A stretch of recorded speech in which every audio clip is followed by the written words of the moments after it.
हरियाणा में खेतों में फसलों के अवशेष जलाने पर प्रतिबंध है। सरकार लगातार किसानों को जागरूक भी कर रही है, लेकिन इसके बाद भी किसान नहीं मान रहे हैं। लगातार यहां पर आग लगने की जो घटनाएं खेतों में सामने आ रही। अभी तक यमुनानगर जिले में फसलों के अवशेष जलाने पर 15 एफआईआर दर्ज की जा चुकी है, 50,000 जुर्माना वसूला जा चुका है और आरोपी किसानों पर 2 सीजन के लिए एमएसपी पर फसल नहीं खरीदने का आदेश आ चुका है। उप कृषि निदेशक डॉक्टर आदित्य डबास का कहना है कि उनके पास सैटेलाइट के डेटा आता है सैटेलाइट से, और जिसके बाद मौके पर जाकर विभिन्न अधिकारी जांच करते हैं। उसके हिसाब से संबंधित थाने में एफआईआर दर्ज की जाती है, जो वायु प्रदूषण एक्ट के तहत होती है। इसके अलावा प्रति एकड़ 2500 रुपए जुर्माना होता है। प्रति एकड़ 2500 जुर्माना 5 एकड़ तक के लिए है। 5 एकड़ के बाद जुर्माना 5,000 से 10,000 एकड़ के बाद 15,000 जुर्माने का प्रावधान है।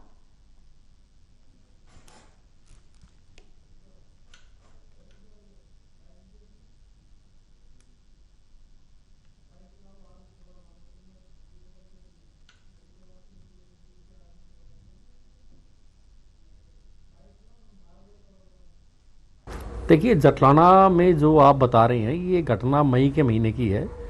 अप्रैल में जैसे गेहूं कटता है, गेहूं कटने के बाद भी अब की बारी बहुत सारे लोगों ने फसल अवशेषों में आग लगाई थी।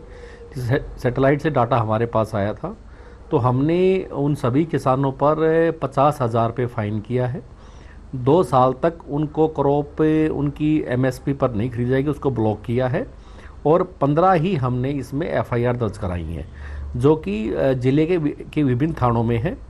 इसके लिए जो हमारी एसओपी है कि जहाँ भी जिस भी खंड में आग लगती है, ब्लॉक में आग लगती है, वहाँ से कंसोलिडेटेड रिपोर्ट बना करके मेरे कार्यालय आती है और मैं उनको एसपी साहब के कार्यालय में भेजता हूँ, ताकि एक जगह पे जा करके जिस थाने में एफआईआर होनी है, संबंधित थाना में जा करके एफआईआर दर्ज हो जाती है।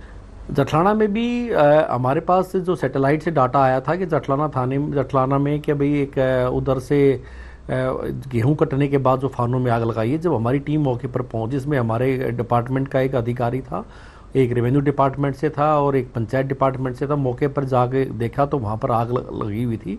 उसमें के संबंधित किसान को बुलाया गया। उसने कहा कि जी जैसे वो एक कहते हैं जी अपने आप आग लग गई है, ऐसे हुआ वैसे हुआ, लेकिन वो उन्होंने फानों में ही आग लगाई हुई थी। तो उनको हमने फाइन भी किया और उनको हमने 2 साल तक उनकी रेड एंट्री भी की है 2 सीजन के लिए, कि 2 सीजन तक उनकी फसल खरीद जाएगी।